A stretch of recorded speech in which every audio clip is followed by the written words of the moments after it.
Ya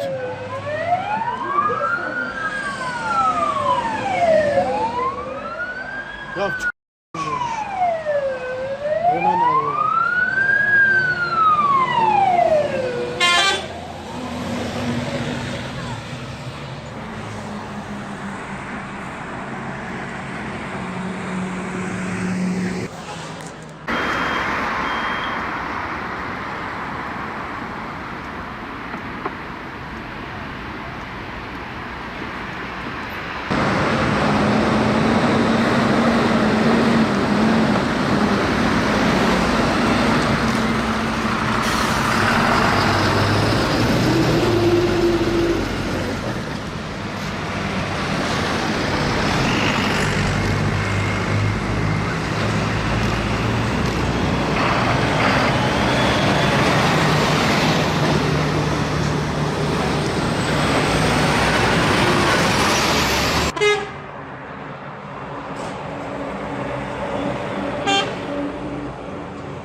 Hadi geçin.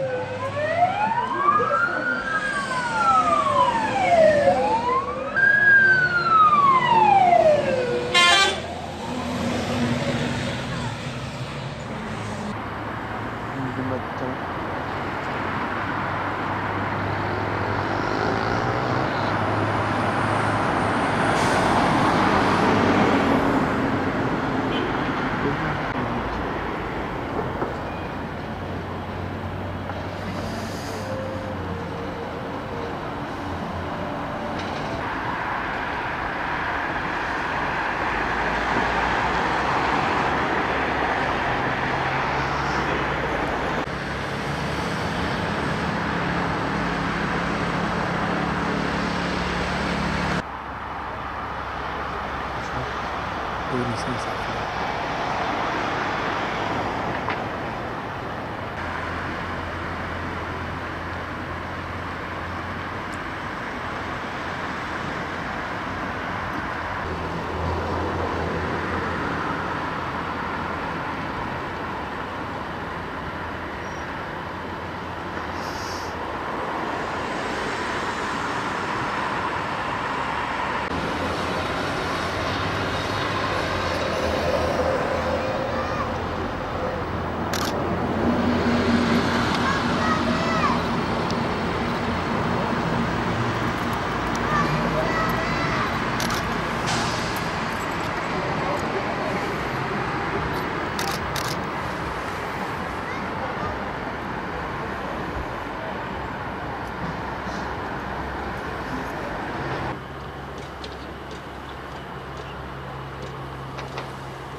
İş yerinden eve geldim.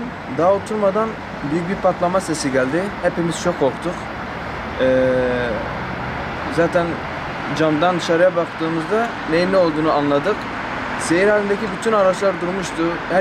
Herkese bir telaş oldu. Herkese bir korku oldu. Kimse neyin ne olduğunu bilmiyorduk. Ama benim evimin oradan rafinenin içi gözüktüğü için neyin ne olduğunu farkındaydım. Rafinenin içerisinde bir ateş, bir yangın meydana gelmişti. Kendi gözlerimle gördüm. Ama büyük bir yangın mıydı? Değildi ama çok büyük bir patlama sesiydi. Tanelerden duyuldu.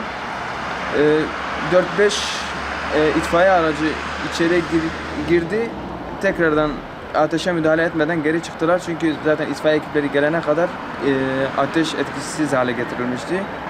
Küçük ateş çok büyük bir patlamaydı. Hepimiz korktuk.